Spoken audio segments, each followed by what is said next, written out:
Sama pa de umala. ဒီနေ့တော့မရအရန်ကြိုက်တယ်ဒီစာအုပ်လေးတွေကအကြောင်းအရာလေးတွေပြပြပေးမယ်ဒီစာအုပ်လေးကဒါစာရေးချက်မငွေတီဦးရေးထားတာဖြစ်ပါတယ်ဒီစာအုပ်လေးကိုမရအရန်ကြိုက်ပါတယ်ချဲရအကြောင်းအရာတွေလည်းအရန်ကောင်းတယ်နောက်ပြီးတော့ဒီကန်ရတဲ့ feeling လေးကလည်းကျမနဲ့လက်နဲ့တကိုင်စာလေးပေါ့နော်အဲ့ဒီအတွက်ကြောင့်လည်းအရန် convenient ဖြစ်တယ်အရန်လည်းကူတယ်ပေါ့နော်တော်တော်ဖြစ်တယ်လို့ခံစားရပါတယ်ဒါကြောင့်မလို့ဒီစာအုပ်လေးကိုကျမကြိုက်ပါတယ်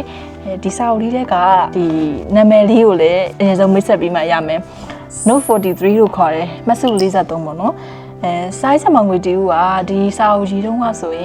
်ဒါကျွန်မဖတ်ပြီးပြီပေါ့ဖတ်ပြီးပြီဆိုတော့ဒီထဲသိလာတာကဆ iam ရဲ့ဒီအသက်43နှစ်ပေါ့နော်အသက်43နှစ်ပြည့်ရဲ့ချီဒီသင်ခန်းစာ43ခုကိုရေးထားတာဖြစ်ပါတယ်အဲကြောင့်မို့လို့ဒါဆ iam ရဲ့ဘဝရဲ့သင်ခန်းစာတွေကိုကိုကစာအုပ်လေးဖတ်ရုံနဲ့သိခွင့်ရတယ်ဆိုတော့ဘလောက်တောင်ကောင်းတဲ့အခွင့်အရေးလဲပေါ့နော်ကျမတို့အဲ့လိုမြင်နေကျမတို့ရန်ကကောင်းတယ်ဒီလိုမျိုးစာအုပ်လေးရှိနေရလေသူများတွေသင်ထားတဲ့အသိပညာတွေသူရဲ့ဘဝအတွေ့အကြုံတွေကိုဖတ်ရုံနဲ့သိခွင့်ရအရန်ကောင်းပါတယ်နော်ဒါကြောင့်မလို့ဒါလေးကိုဝယ်ဖတ်ကြဖို့လည်းပြောချင်တယ်ဒါပေမဲ့ဒီနေ့မှာတော့သင်ခန်းစာလေးတွေကိုနှစ်ချုပ်လေးနဲ့မိနစ်ပိုင်းလေးထပ်ရှင်းပြပါအောင်မယ်ရှင်နံပါတ်1သင်ခန်းစာကကြတော့သင်နဲ့အတူခရီးသွားဖို့ကိုတစုံတစ်ယောက်ကိုသင်ကစောင့်မျှော်နေမယ်ဆိုရင်တော့တဲ့တင်းသဘောတစ်ခုလုံးမှာစောင့်မျှော်ခြင်းနဲ့ပဲအဆုံးသတ်သွားပါလိမ့်မယ်တဲ့ဆ iam ရဲ့ရေးထားချက်အရာဆ iam ကကဘာရဲ့အလှဆုံးဆိုတဲ့နေရာတွေကိုဒါထိတွေ့ခံစားခြင်းနဲ့အိမ်မက်မျိုးရှိခဲ့ပူတယ်တဲ့ဒါပေမဲ့ဆ iam ရဲ့ဒီဝန်ထဲစရာကကြတော့ဒီအိမ်မက်တွေကိုအကောင့်ထဲပေါ်ဖို့အတွက်ဆ iam ကနေပြီးတော့တယောက်တည်းမဟုတ်ဘူးအဖေါ်နဲ့သွားမယ်ပေါ့နော်အဖေါ်နဲ့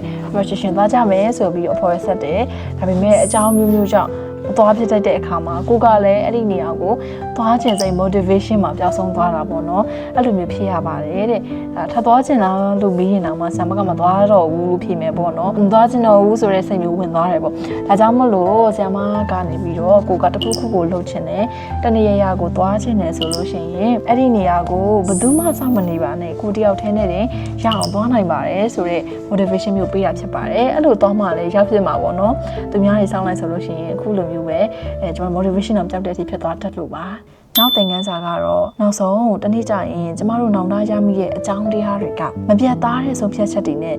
လက်လွတ်ဆုံးရှုံးမိခဲ့တဲ့အခွင့်အရေးတွေအတွက်ပဲကျမတို့တွေကနောင်တရလေးရှိတာဖြစ်ပါတယ်တဲ့မနှက်ပြန်ကမသေးကြဘူးလက်ရှိအချိန်ကအသေးချဆုံးပဲတဲ့ဒါကြောင့်မနှက်ပြန်ဒီမဆောင်တော့ပဲအခုချက်ချင်းထားလို့တက်တဲ့အကျွမ်းလေးကိုမင်းမြူဖြစ်တယ်လို့ဆ iam ကတော့ရေးထားပါတယ်ဒီစာပိုင်လေးကိုဖတ်ပြီးတော့ကျမကတော့အယမ်းမှန်တယ်လို့ထင်တယ်ကျမတို့တွေကဒီနေ့မှာနေမြင်ညာပြောက်တော့မဟုတ်တော့ဘူးပေါ့နော်အခုမြင်အခုပြောက်ဖြစ်တဲ့ခေတ်ရောက်နေပါပြီ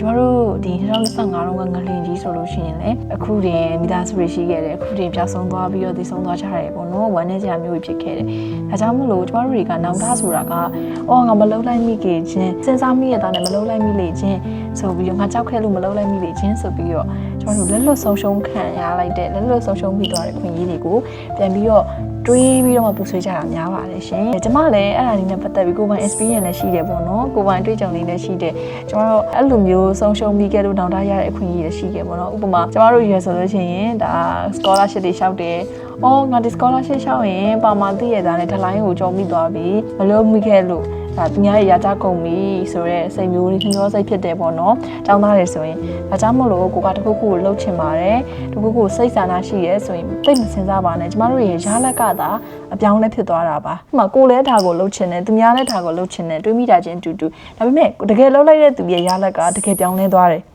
နော်အဲ့ဒါကြောင့်မို့လို့ကျမတို့တွေကတခုခုလှုပ်ချင်တယ်ဆိုရင်ကိုက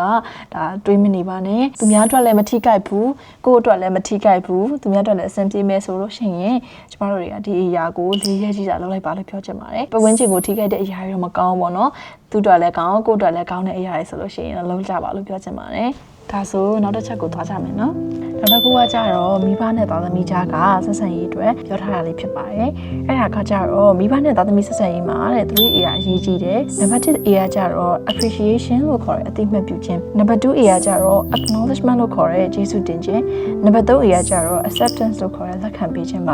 ဒါတွေကိုဆရာမကတစ်ချက်ချင်းရှင်းထားတယ်ဒါဆရာမရဲ့ဒီအာဘော်တော့မဟုတ်ဘူးပေါ့နော်ဒါကကြတော့ဒီနိုင်ငံခြားကဇုံမိတ်တစ်ခုကိုဆရာမရေးထားတာဖြစ်ပါတယ်ကျမတို့တွေကကို သားသမီးငယ်ကလေးကတဲ့သားသမီးလုပ်လိုက်တဲ့အပြုမှုလေးပေါ့မှာအတိမတ်ပြုတ်ပေးတာပေါ့နော်ကလေးတွေဆိုတာကကြတော့သူတို့ perfect မဖြစ်သေးဘူးပေါ့နော်မိဘကိုကူကျင်ကြတယ်တခုခုလုပ်ပေးကျင်ကြတယ်ဒါပေမဲ့အဲ့ဒါကအလွယ်လွယ်မဖြစ်သွားသေးတဲ့တိုင်အောင်သူတို့လုပ်ပေးခြင်းစိတ်ရှိရဆိုတဲ့စိတ်လေးကို appreciation လုပ်ပေးတတ်ပါတယ်နောက်တစ်ခုကသားသမီးတွေအနေနဲ့ကျမတို့ဒီကလေးတွေကတခုခုကိုမိဘပေါ်တီးတက်လိုက်တယ်ပေါ့နော်မိဘပေါ်တီးတက်လိုက်တဲ့အချိန်မှာကျမတို့ကကလေးတွေဒါမင်းတို့ရဲ့တာဝန်ပဲလေမင်းတို့ဝတ္တရားပဲလုပ်ရမှာပဲဆိုတဲ့စိတ်နဲ့အဲ့လိုမျိုးထားလိုက်တာထက်တာဝန်ကြီးရဲ့ဆွဲစိတ်ထက်ကျေးဇူးတင်ပါတယ်အမေကိုဒီလိုမျိုးတည်တတ်တဲ့အတွက်အမေပီတိဖြစ်တယ်ပေါ့နော်အဲ့လိုပုံစံမျိုးလေးပြပေးတာက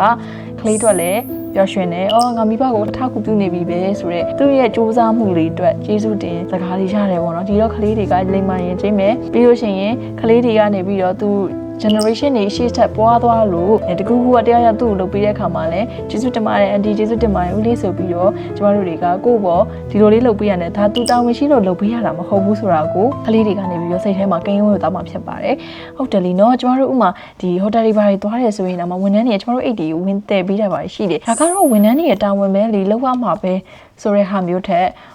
ဝင်နဲ့အိတ်သက်ပေးတယ်ဒါကျေးဇူးတင်ပါတယ်ကျမရဲ့ဒီလေးနဲ့အိတ်တွေတင်ပြီးကျေးဇူးတင်တယ်ဆိုတဲ့ဟာမျိုးပြောရမှာဖြစ်တယ်ပေါ့နော်အဲ့လိုစိတ်လေးကိုမွေးမြူရအရန်ကောင်းပါတယ်ဒါဆိုနောက်တစ်ချက်ကိုကျမတို့သွားရင်းနဲ့နောက်ဆုံးမိတ်လေးကိုသိမ့်နိုင်ကြမယ်နော်နောက်တစ်ခုကတော့ဘလို့ပျော်ရွှင်အောင်နေရမလဲဆိုတဲ့ຢာလေးကိုပြောထားတာဖြစ်ပါတယ်ပျော်ရွှင်မှုအတွက်ဆိုရင်တဲ့ကိုအကြောင်းကိုတဲ့ကိုထပ်ပို့ပြီးတော့သိနေတဲ့သူတွေကိုလစ်လျူရှုထားဖို့ပါတယ်တဲ့ဟုတ်ပါတယ်ကျမတို့အခုခေတ်မှာဆိုရင်ဒါကတော့အားလုံးမြင်သားမဲ့ထင်ပါတယ်ကျမတို့ဒီကိုအကြောင်းကိုလည်းနည်းနည်းလေးပဲသိတယ်ဒီပုံရိပ်လေးပဲမြင်ရပေမဲ့သူတို့က line ပေါ်မှာဒီလိုစိတ်ရှိရသူဆိုပြီးကျွန်တော်တမုတ်လိုက်ကြရတယ်ပေါ့နော်အဲ့လိုလုပ်ကြတာကကိုယ့်အတွက်လည်းမကောင်းဘူးပူလောင်ရတယ်အကုန်လုံးလည်းမြင်တဲ့သူအတွက်လည်းမကောင်းဘူးပေါ့နော်အဲ့လိုမျိုးပဲကျမတို့တွေကဒီကိုယ်စိတ်ကိုပျော်ရွှင်အောင်ထားမယ်ဆိုလို့ရှိရင်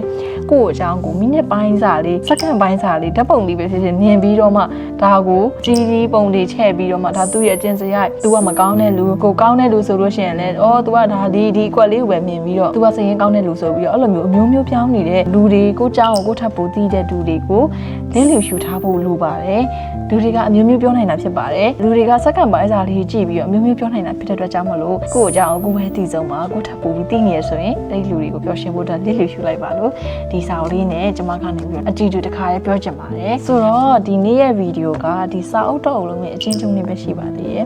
ဒီစာအုပ်လေးကအရန်ကောင်းတဲ့စာအုပ်လေးပါကျမတို့လေဒီဟာကိုကြတော့စာတန်ပေတန်ဒီအရန်မပါထားဘူးလို့ပြောလို့ရတယ်ပေါ့နော်တချို့ဆိုင်ဆရာကြီးတွေကအရန်ကုန်ကစာတန်ပေတန်လေးတွေပါပြီးတော့ရေးတာရှိတယ်ပေါ့နော်မှာစာဖတ်လေးမရှိရသူဆိုရင်နားမလဲရောက်တဲ့အသုံးနှုန်းလေးတွေအသုံးထားလေးရှိတယ်ပေါ့နော်အဲ့ဒီခါကျရင်ဆရာကြီးတွေရဲ့စာတွေကအရန်ကိုကောင်းပါတယ်တကယ်ကိုအရန်ကောင်းပြီမြင်ကျမတို့ရဲ့နားလည်မှုအခက်အခဲလေးရှိနိုင်တယ်ပေါ့နော်ဒါပေမဲ့ဒီစာရေးဆရာမငွေတီဦးရေးတဲ့ Note 43ဆိုတဲ့စာအုပ်လေးကကြတော့အဲ့လိုမဟုတ်ဘူးကျမတို့စာအုပ်ဖတ်လေးမရှိတဲ့သူတွေရှိရင်တော့မှဒါလေးတွေကိုနားလည်နိုင်တယ်ဒါအသုံးနှုန်းလေးတွေနဲ့ရေးထားဖြစ်ပါတယ်သင်ခန်းစာတစ်ခုနဲ့တစ်ခုကလည်း43ခုကိုမှတိုတိုနဲ့ထိထိကိုရေးထားဖြစ်တဲ့ကြောင့်မလို့ဖတ်လို့အရန်ကောင်းတယ်လို့ပြောချင်ပါတယ်ရှင်။ဒါကြောင့်မို့လို့ဒီနေ့ဗီဒီယိုမှာတင်ဆက်ပေးသွားတယ်။ဇာတ်စာမငွေတီဦးရဲ့ဒီစာအုပ်လေးကိုဝယ်ဖတ်ကြဖို့တိုက်တွန်းချင်ပါတယ်။အားလုံးပဲစင်ပြေကြပါစေ။ကျွန်မကတော့ in and inside ကဇာတ်စာမမာရပါ။နောက်တစ်ခုတစ်ခါရေးချင်ပေးချင်တာကမကြခင်ပါပေါ့နော်။စာအုပ်လေး